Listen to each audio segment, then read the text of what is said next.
What's up YouTube, Capital G here, checking out the first cards revealed from the brand new Curse Eye archetype. If you guys remember from my other video where I first started talking about Infinity Chasers, this is one of 3 archetypes that's going to premiere in that smaller booster set. Infinity Chasers is not a core booster set, so it's not going to be the standard 100 cards, but keep in mind, even though this is a smaller booster set, it does not mean that the archetypes in here cannot be cool as hell and or meta, because you guys know with Dark Saviors and with Hidden Summoners, we got Prank Kids and we got Sky Strikers, and those 2 archetypes have won YCS events. So those decks can prove, or those decks have proven that they can win on the highest level. I don't think that there's anything different when you look at these 3 archetypes that we're getting in this set. So Curse Eye is the archetype that Konami told us was going to revolve around equip spells, and they also compared this to Sky Striker. They said it was going to be incredibly powerful, which to me that translates into this is going to be meta, guys.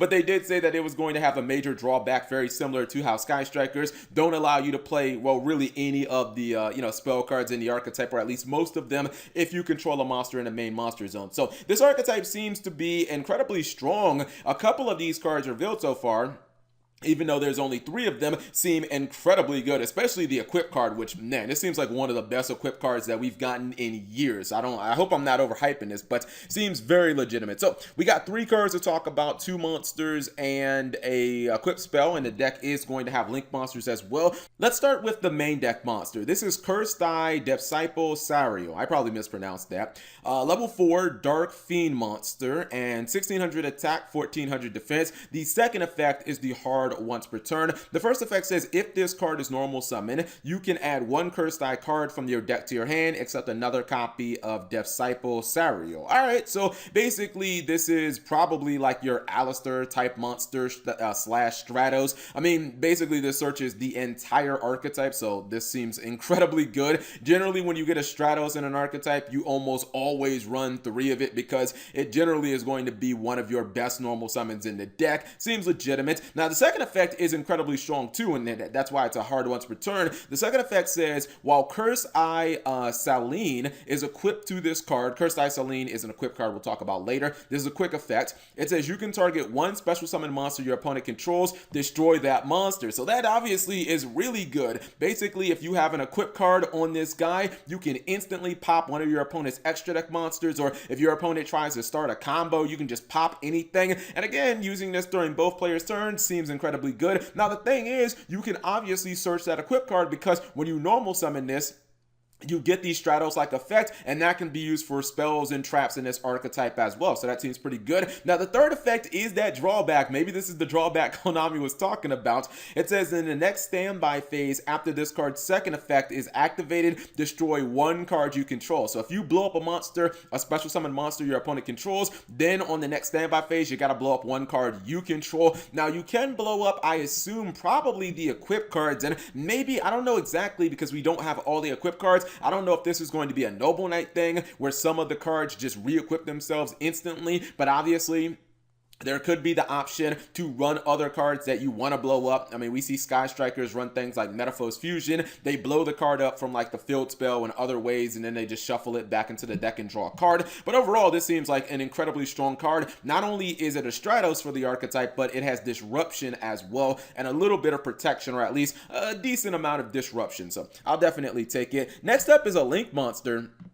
And interesting enough, it's a Link 3, so I wonder how many monsters Konami plans on us getting in this archetype. This is Curse Eye King Zeracel. It's a Link 3 Dark Fiend monster. I guess everything in this archetype is going to be Dark and Fiend. Well, I guess the artwork kind of gave us that, you know. 2600 attack. The Link arrows are the decode talker, like Link points. They're top center, bottom left, and then bottom right. Now, the Link materials are 2 Curse Eye monsters, and it says the second effect of this card is a hard once per turn. The first effect says if this card was link summoned using a monster or monsters with 2600 or more attack as material, this card can make a second attack during each battle phase. Alright, so I'm not exactly sure how easy that is going to be because we don't know like the other attack values of the other monsters in this archetype. I do know that the equip card progressively like makes your monsters stronger, but I mean being able to get like a BLS type deal on a 2600 monster, that's not bad. I just don't know how often that's actually going to come up. Second effect, while Curse Eye of Selene is equipped to this card, quick effect, you can target one card your opponent controls and destroy it. So very similar to the first monster we talked about, but instead this one can go after, well, basically any monster your opponent has on the field, whether it was special summoned or not. It can also go after spells and traps, which is actually really good. So all of these monsters do have some type of disruption built into them. Seems pretty legitimate. Now the third effect is kind of that drawback. It says during the next standby phase after this card's second effect was activated, negate the effects of one effect monster this card points to. I wonder if you don't, I assume if you don't have any cards that point to this, then you don't have to activate that effect. All right, okay, that seems pretty good. My only question is this card being a Link 3, is this going to be a deck that can summon monsters very easily? Because again, we only know about one main deck monster, but this seems like a good enough card, and I'm liking the fact that all of these monsters have disruption as long as you have this one equip card. Now, when I did see these two monsters, I was like, all right, they seem pretty good, but this equip spell, since it's basically like required for this archetype, and these monsters all seem to revolve around it, I was like, this equip spell needs to be good as hell, and quite frankly, Konami did not let me down. This equip spell is amazing. So let's go ahead and talk about the Cursed Eye of Selene. The Cursed Eye of Selene is an equip spell. It says equipped only to a Cursed Eye monster, so none of that ISO warrior garbage. Don't play this in Noble Knights or anything like that. The third effect is a hard once per turn. The first effect says the equipped monster cannot be destroyed by battle or your opponent's card effects. Also, it cannot be targeted by your opponent's card effects. Oh my goodness. As soon as I saw that, I was like, okay, they could honestly just stop there.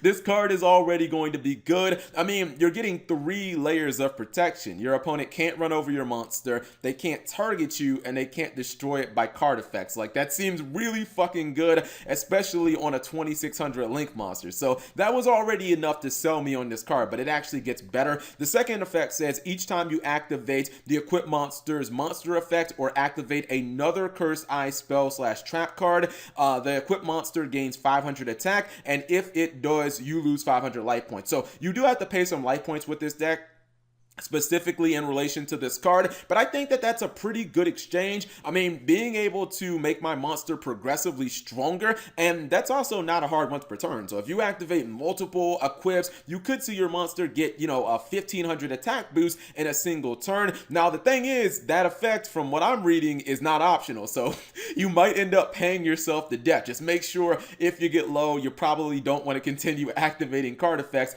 otherwise, yeah, you could end up killing yourself. The third effect says if this card is in your graveyard, you can pay 1000 life points, then banish one Cursed Eye spell / trap card from your graveyard, except another copy of Selene, and you get to set this card. Alright, so this at least gives us some idea of maybe what Konami wants you to pop with your Disciple Sario. Let's just say that you have Disciple Sario and Selene on your side of the field and it's your opponent's turn. Maybe they don't know what your deck does, they summon a Borosword Dragon or something like that. You pop their monster, then, they just pass turn or something like that. When it comes back to your standby phase, you can just pop your Selene, pay 1000 life points, re-equip the card, and then basically you didn't really lose anything. You just got a +1. You did lose 1000 life points, but honestly, it's like 1000 life points really isn't that big of a deal. Now, because it is 1000, I would maybe like to see, because I'm thinking of it adding up over time, maybe you using that effect 2 or 3 times in a duel. I would like to see maybe some ways of gaining life points in this deck, but I really like this card. I mean, people have to understand that I used to talk about Sacrifice and how ridiculous that card was in Qliphort, and that card got limited. I used to always say it's so powerful, it has 4 different effects. This is a card that has 5 different effects. It gives you 3 layers of protection. It can make your monster progressively stronger when it comes to attack, and then it can reset itself. Also,